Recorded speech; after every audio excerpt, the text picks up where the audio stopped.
Mr. Clement, in the text of the statute, Congress also says that adding those words was a conforming amendment.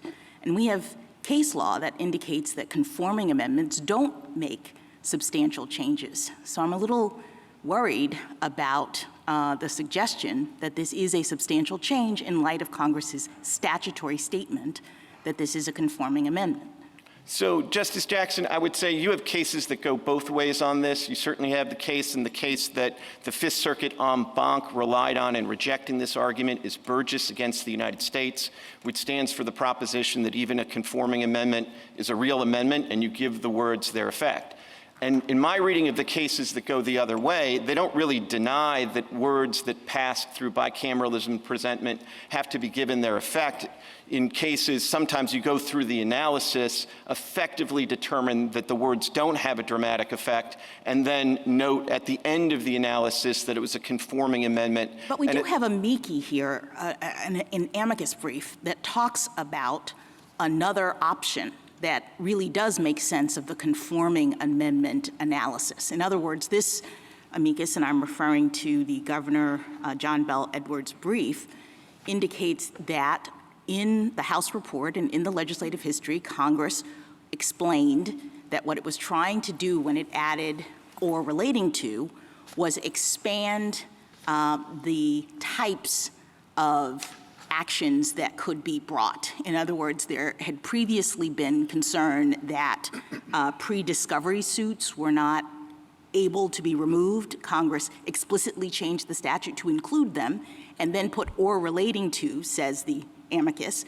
and the House report, put or relating to as a conforming amendment to that change. So what's your response to that theory, which doesn't require us to view or relating to in its broadest sense? So two things, Your Honor. One thing would be a textual response. One would be a response based on the House report. So first, the textual response is there's no way, given what Congress did to the text of the statute, to limit it to the pre-suit discovery actions that were conceitedly the immediate impetus for Congress getting concerned about this issue. Congress could have passed a statute that said something like for or in pre-suit actions relating to, comma, and then it would have had this limiting effect where related to only modified those pre-suit actions that were added to the definition of civil action and criminal proceeding as part of the rest of the statutory amendments. So there's just no way, given the words that they added in the various parts, to sort of limit it in the way that the amici would sort of wish. But the second thing is, for those that look at House reports, if you actually look at the House report, it has a section-by-section analysis.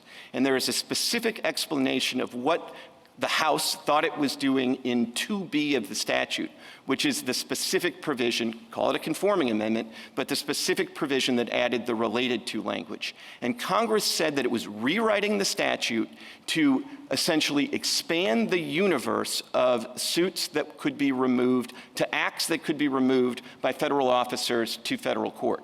So I'm sorry, finish. I was just going to say, so in the one place in the section by section where that House report says specifically what they're trying to do, they say we're trying to broaden the universe of acts, not actions, acts that federal officers can remove to federal court.